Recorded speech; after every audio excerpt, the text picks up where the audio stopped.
What's up, Team Unlimited? We have a special video for you guys today. We have Gabriel Varga and Sifu Wedstall, and we're talking about being good training sparring partners. So, of course, if you don't know Gabriel Varga, six-time world champion, I had the privilege and the honor to get to host him at a seminar at my gym. I've also attended a seminar with him, and I got to work with him a little bit with Coach Icy Mike in Myrtle Beach at Icy Mike's gym. And so we're talking to him about literally what does it take, like if you're at his level, six-time world champion, to be a good sparring partner to someone who's not on his level, yet how do we both get something out of the training and also still not just obliterate our training partner? Let's go ahead and see what Gabriel Varga and Sifu Wedstall have to say. Let's get into it. Be good sparring partners when either A, we're the new guy trying to work with somebody at your skill level, because that's something I wanted to ask you. Like, I don't know if you remember when we sparred in Myrtle Beach, but did you have any pointers for me, like stuff that I should be working on? But then how do you control how do you play the game where it's like, yeah, I'm clearly, I'm a six-time world champion, you got like a purple belt, this is boring, but how do you make it good for you where I get maybe something out of it, but yet you still get something out of it, and he can get something out of it, because we're all different skill sets, but yet we should all be able to train and learn.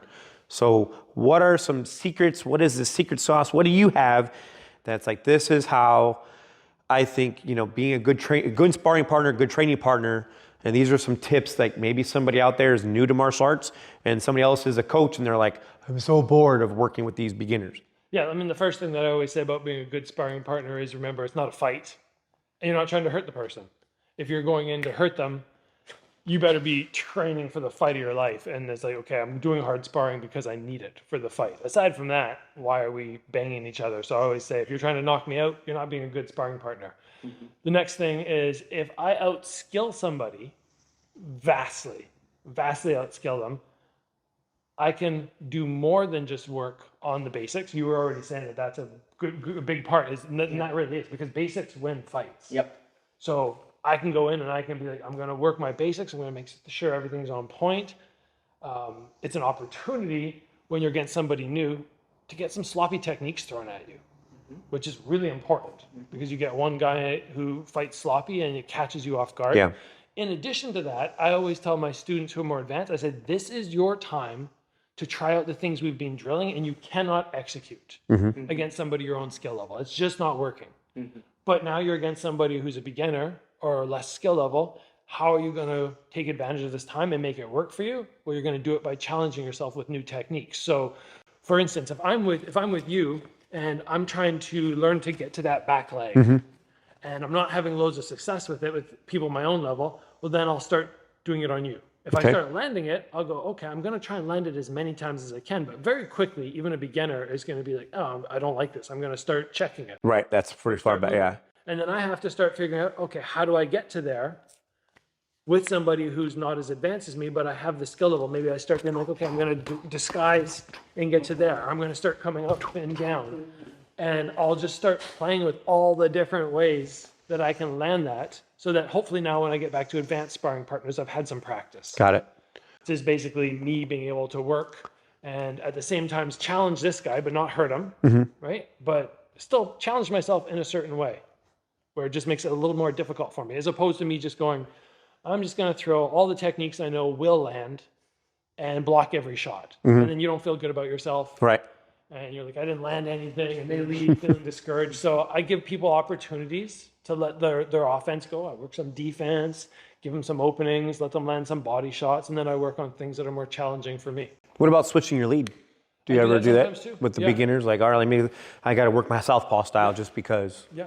I do really anything that I've ever wanted to try. I go, this is the moment to try it, but to stay extra safe, because sometimes the most dangerous people are the guys that don't have. They're like, your timing. Yeah. Timing, yeah. You're more likely to get hurt with those guys. You got to recognize that too. So you got to keep them safe. That's I think you have the ability of it, or that you demonstrated when you would spar us at Myrtle Beach, is you would notice a deficiency in our ability, like we couldn't see something or couldn't see a kick. You couldn't.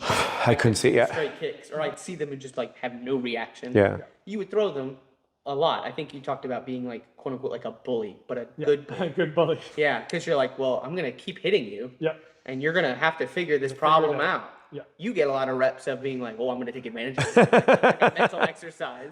So like I think that's one way you can do it too, where you're like, okay, this person does not know how to block this thing. I'm gonna kind of teach them a little bit, and even if they just walk away from it, be like, I really need to learn how to check kicks, Yeah. right? Whatever it is, or I need to get a catch, or I need to do something, right? Like, and they still had success otherwise, right? Because once we had success, you stopped. Yeah. You were like, okay, hey, you got Moving it, on. moved on. And so it's not just like, well, I'm gonna keep doing this for 2 minutes, and then you leave really upset. There's so many ways to take advantage of sparring with people who are lesser skill level. And I mean, when I look at most of my sparring, it usually is with people of lesser skill level. There's very few people, like maybe in Vancouver, there's Josh Johnsey, who gives me a good run for my money. And because he's bigger, he might even get the better of me. But aside from that, there's not too many people, but you can still build your skill level really well.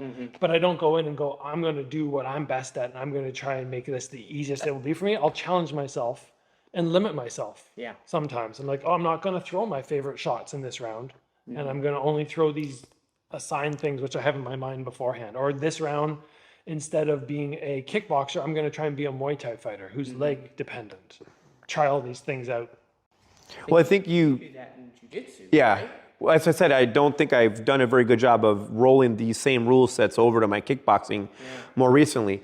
But I think you do a really good job. Like, I mean, you hit the nail on the head. Like, you do have the skill set and you're above all of us, but yet I didn't feel like totally humiliated or just like, well, I'm going to quit this sport now because he murdered me. I mean, like he said, you let us work a little bit, or you kind of exposed something, and then you're like, you know, it was still fun the whole time. And like, I mean, I've watched my video and like, I couldn't see your leg kick, and you're like, check the kick. I'm like, I can't see it. And I was like, well, the hell with it. I'm just going to stay here and take it so I can at least get some shots in. Yeah. And you're so nice. It's like, yeah, I'm hitting you, but they weren't hurting. So I'm like, that's fine. Because I got nothing else. It's like, so I feel like you're living that, or you're the epitome of that. Like, hey, I can play, not be disrespectful, not be an a-hole, not be a jerk, but yet still get something out of it. I still felt like I got something out of it. I was probably more tired than you were easily. And then, yeah, and then it's like, but, you know, at least I walked away, go, okay, I got something and I know I need to work on this. And that's why I thought it was a good question, because I know, I mean, I'm sure you traveling and you're like, okay, here, we're going to be doing this, and I'm going to have to help you along. Yeah, I mean, you should learn a little bit about yourself when you're sparring against somebody at a lower skill level. A couple things that you might be like, yeah, I'm not as good in this area, but I'm going to challenge myself there and just do that for this round. So I can. So what's your weakness? Weakness, let's see. I mean, I've worked hard to develop my clench, because that was a weak point before. So I knew that was my weakness. I went to Thailand, sorted that out. My hands were my weakness when I first started kickboxing, but those have now become probably my strength. So now it's probably the thing that I used to be best at, which was like the kicks up to head level and stuff. Those are my weakness now. And last camp, I tried to develop them, bring them back a little bit, but they felt like, oh, they're a little sluggish, because I got the good knees, I got the good clench, I got the good hands, I have the low kicks, but yeah, just the kicks are feeling a little neglected. Cool. Oh, man. Well, so right out of the horse's mouth, you got to hear six-time world champion Gabriel Varga talk about what it takes to be a good sparring partner and how he keeps his skill level set so high, but yet still helps his underlings and all the others that he gets to work with, help them still maintain that, you know, that friendship and that camaraderie and all the other stuff. Well, that's the end of the video. Go ahead, put in the comment section below what you guys think, and do you guys have any tips and tricks on being a good sparring partner?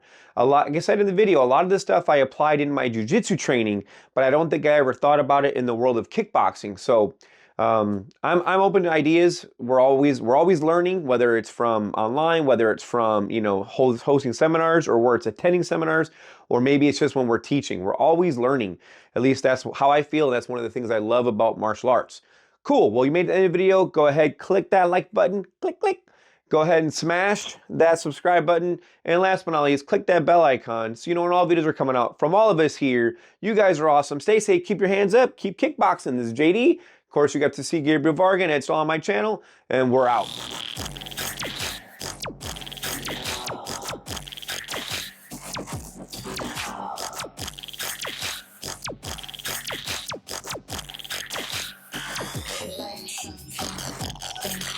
kickboxing.